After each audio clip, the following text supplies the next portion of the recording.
All right, everybody. Welcome as the Veecon media interview marathon continues. And we have a very special guest here because they're doing some pretty badass activations and they're working on some really cool stuff. Sarah Buxton, leader at Gala. How you doing, Sarah? I'm good, Adam. How are you? First and foremost, thank you so much for joining us today. I know that your time is valuable. We also just watched a little sneak preview of the video sneaky peek for later on. So for folks that have never heard of Gala, Gala Games, Gala Music, the Gala Empire, tell us what Gala is all about. Oh, Gala is all about a lot of things that people care about. Decentralization, ownership, creativity, fun, play, entrepreneurialism, disruption. And the games business is probably what we're best known for. Mm-hmm. We've been in games for, well, almost since the beginning, I would say Web3. We were definitely one of the forerunners for games. And that is turning, I wouldn't say an empire because empires are run by one or two people right at the top. And we're talking about decentralization, democratization. Exactly. So let's get into decentralization and democratization. And let's start with music. And one of my favorite things about Web3 now is that fans can now truly own a piece of their favorite musician's music and not just own it, but be part of it. And it's changing the game from a royalties perspective, a fan loyalty perspective. I'd love if you could share a little bit more about what that means to you, the organization, and for the products.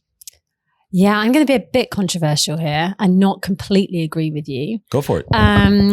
I hate the idea of artists losing their stuff, even to fans. Fans are wonderful, and we have artists referring to themselves as being fan dependent now, which is nice rather than independent.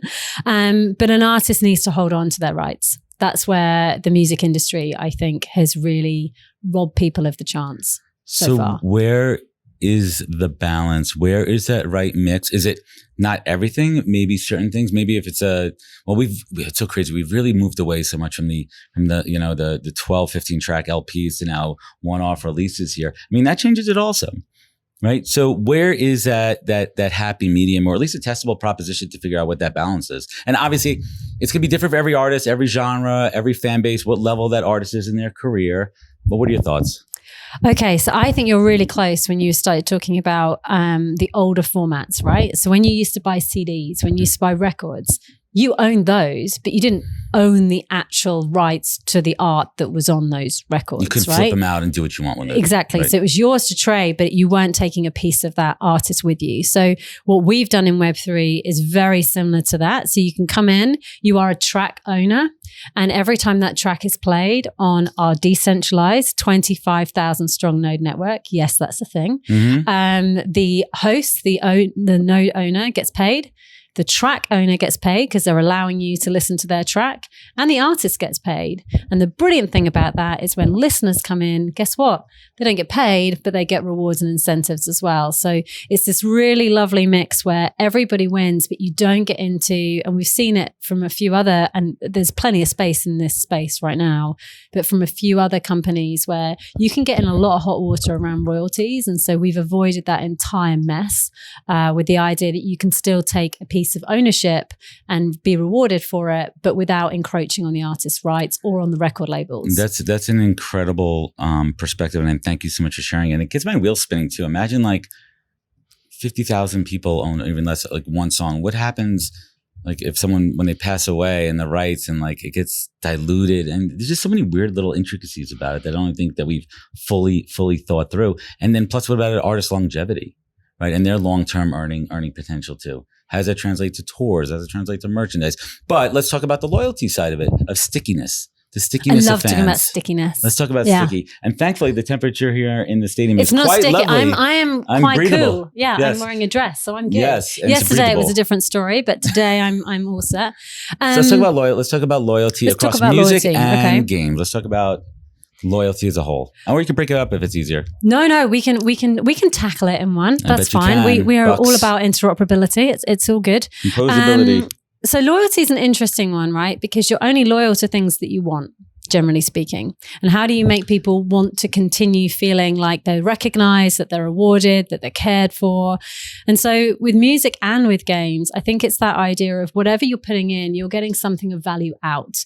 And when you stop putting things in, you're able to transfer that value elsewhere. And I think that's really important, because that's what ownership is essentially all about. It's giving you power and giving you influence and giving you the respect to say, hey, you've come and played this game. You've come and you've gone up 50 levels, or you've come and you've bought this artist track when there were maybe, and with Gala Music, we have different levels of artists. So the quantity of a track goes up as their popularity increases, because obviously economics 101, right? So loyalty for me is something that it's not a freaking IOU. It's not a promise for the future. It's an instantaneous experience that you can access as a fan. I absolutely love that take. Side note, let's talk about what Bux listens to. What's your musical? I love doing this. Like, what are your musical? I call it like my Mount Rushmore. Like I have my musical Mount Rushmore. These are the folks, the bands, the groups, right? Like for me, it is Wu-Tang Clan, Pink Floyd, Led Zeppelin, and don't kill me on this one at all. It's Dave Matthews Band. That's my guilty pleasure. I can't. I love Dave Matthews. It's like my. I'm not going to make you apologize. It's all good. I grew up. I mean, Dave is my soundtrack to me growing up. So we'll call it that one.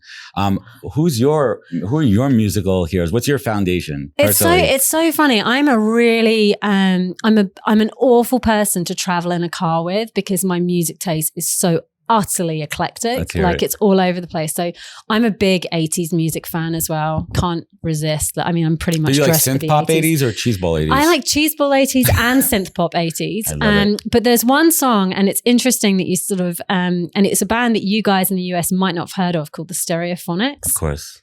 Okay, so there's a song, Dakota from Stereophonics. That's a track, right? Like wherever you are, no matter what you're doing, you're going to have to turn that up. But then I do have, I have, like I say, it's eclectic. So I'm very happy listening to Matchbox 20 as well. And then I'll dip Rob Thomas, and then I'll dip into some rock. And I'm not averse to a bit of metal either. So I'm all over the show. Really. I grew up with Metallica. I've seen them probably 15 times. I mean, that kind of resonates with me. So let's talk about tokenization, what you guys are doing. Your approach, it's a pretty broad subject. There's a lot of folks out there that are taking advantage of it. I mean, it kind of plays into the meme shitcoin thing too, but it's also a tremendous tool and utility for building and growing. Talk to us about your approach and what you're doing with Gala Games and Gala Music with tokenization. Yeah, it's an interesting one, isn't it? Because technology ends up as a bit of a buzzword, right? We don't talk about MP3s and MP4s. We talk about videos and music, right? Maybe in the other order. No one needs to know how the sausage is made, right? Exactly. But then in some ways, people are really enjoying with games, particularly seeing how it's made, right? Seeing the background, seeing the development process, being able to influence it. And that's something we're doing we have Gala Film as well. So something we're doing with film too, but without destroying the magic, which with film is a bit more tricky.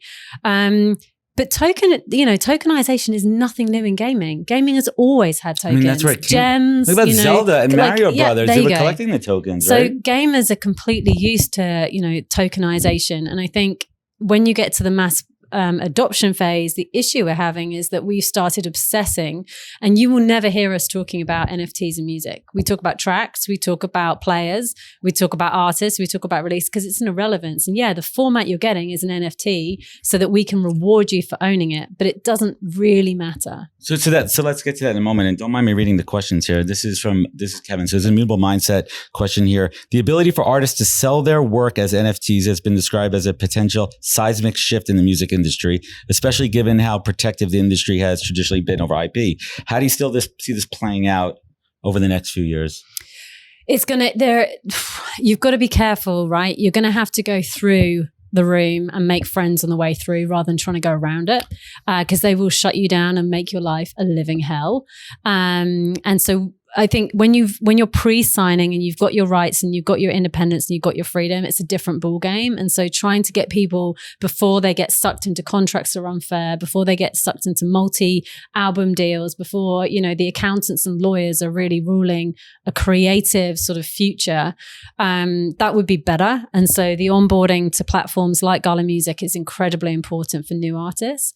For established artists, it's interesting, right? Because it's an untapped revenue stream that they didn't know for a record label, but for an artist, it's an ability to take a bit of control and ownership over a fan relationship that they've never had before. And they know, if they're established, people like Snoop, that their brand is what matters, and that affinity that a fan has with their brand, and you can't freaking buy that. Nope. But if you can give them access to it, if you can give the artist ability to sort of curate and augment that experience with a fan, that's where the gut punch is, like, to the industry, because they cannot do that right now. They don't know who the fan is. They can't interact with the fan, and they're sure as hell not in control of it.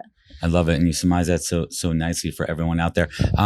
What is exciting right now? Give us a little bit of alpha what Gala Music is working on. This show, just give you a timestamp. This show will probably come out in 3 weeks. So whatever you could share now, we're signing an NDA, a friend NDA. Friend DA, you're on. Friend DA. What can we share here? What is going on? Don't tell compliance illegal. Yeah, okay. So I might get in a lot of trouble for this. 3 weeks, yeah? 3 weeks. Yeah, at least. Okay. Right, Chris? Okay, Chris has said it's 3 weeks, so we're fine. So we're making friends. Wait, hold on. We're making sure that this is broadcasting in the arena right now? Do we have that wired into the Don't get me sued. Seriously, don't get me sued. I promise. You have my word.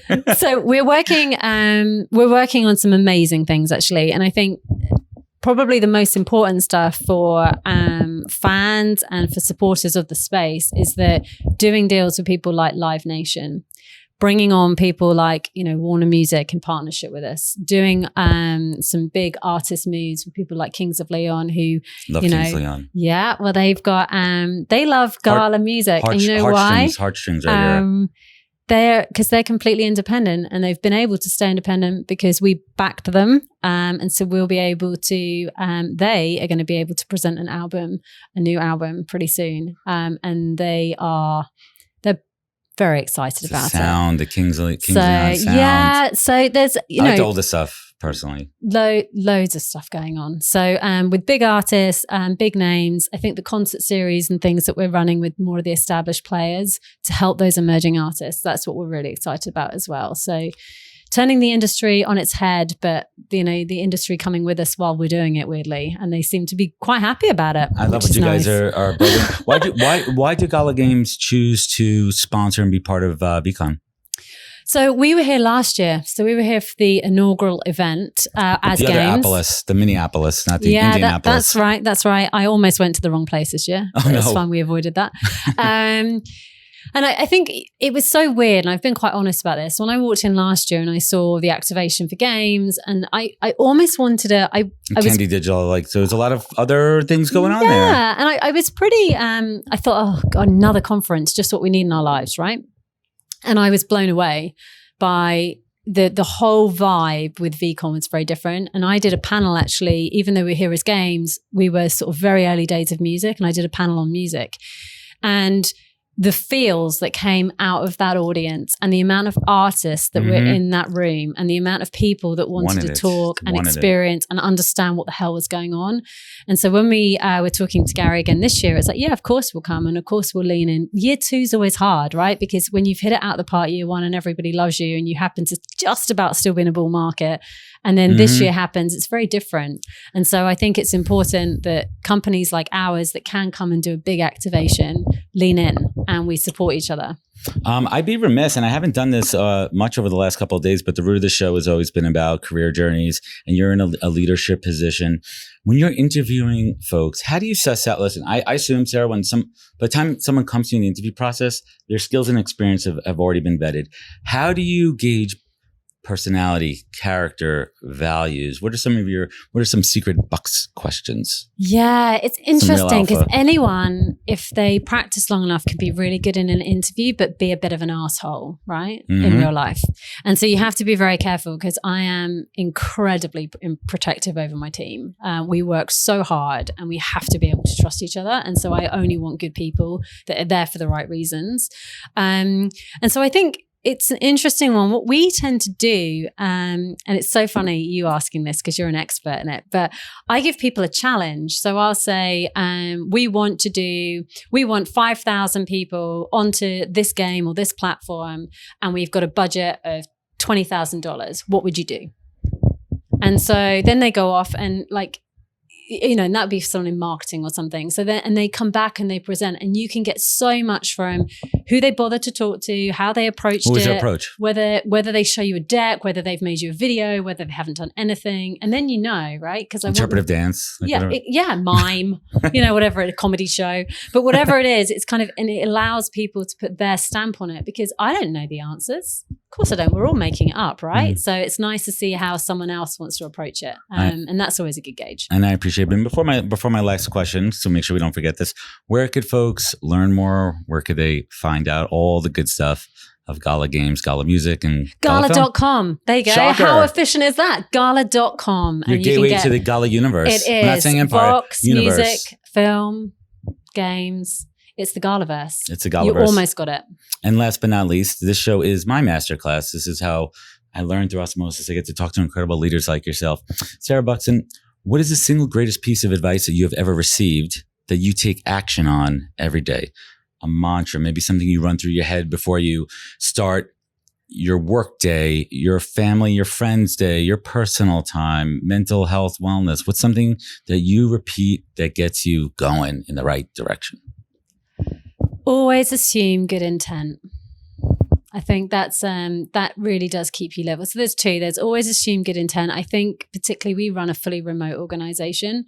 And if you think the worst of people all the time, you would drive yourself crazy. Because some people are good at text and some people aren't. You cannot do that these days. Yeah. And the other one is do not think you're better than anyone else, ever. And that keeps you humble. And like the guys yesterday, like our team works so hard and they're out on the floor. They were here since 6 a.m. And the only thing I needed to do yesterday was be out on the floor with them, because that's what you should be doing. Like, be side by side. Yeah, be a team, right? You win together. So, and I think that's something that the Web3 space, particularly in the early days when everyone was winning, it really felt like that. And now it's whether it was real or not, we're starting to see as things maybe aren't so easy. You are starting to see the real teams emerge now. And I keep using this analogy of a forest fire.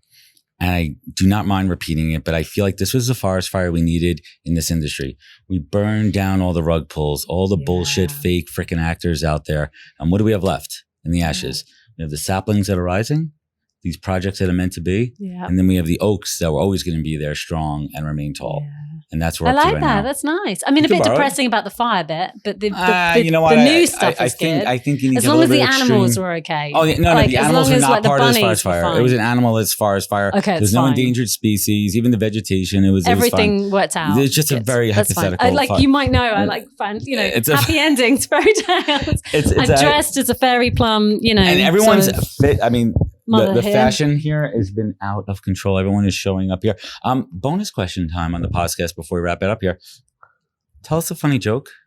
Clean or dirty, doesn't matter. Oh no, I'm really bad at this. All right, let me switch it up on you then. Go on. What people don't know about Bucks is that before she got into music, entertainment, and just being the amazing leader of folks out there, she really wanted to be a fortune cookie writer. So it's your first day in the fortune cookie writing desk, and it's a little room. It's not really a big room. Unfortunately, it's windowless. Oh no! I don't mean a cave. No, it's not windowless at all. It's big open bay windows there. What's the first fortune that you're writing? Remember, it has to fit on a little fortune. Okay. Luckily, you've got the wonders of post-production, haven't you? So it's fine. I'm going to take a second. Be like a genie when someone pings you. You should appear. I do like that. And what are your lucky numbers? My lucky number is 3. So it's 3. 3's the magic number. It's not a lucky number. It's an actual magic number. 3's my number 2. Yeah. Ladies and gentlemen. Sarah Buxton, where could they connect with you personally? On Twitter, Instagram? 4, this is so funny. I'm sorry, I'm going to diverge here, but divest. Somebody asked me that yesterday and I was like, I'm for the Bucks. And they were like, with the number 4? I was like, no, like FOR. And they were like, Da Bucks? And I went, no, the. So I'm very British about it. It's all spelled correctly. For Bucks. The B-U-X? B-U-X. I love it. All about the Bucks. Bucks, thank you so much for joining us here today. Enjoy the rest of your conference. Thank you, Adam. It's been a pleasure. Thank you, guys. Take care, everybody.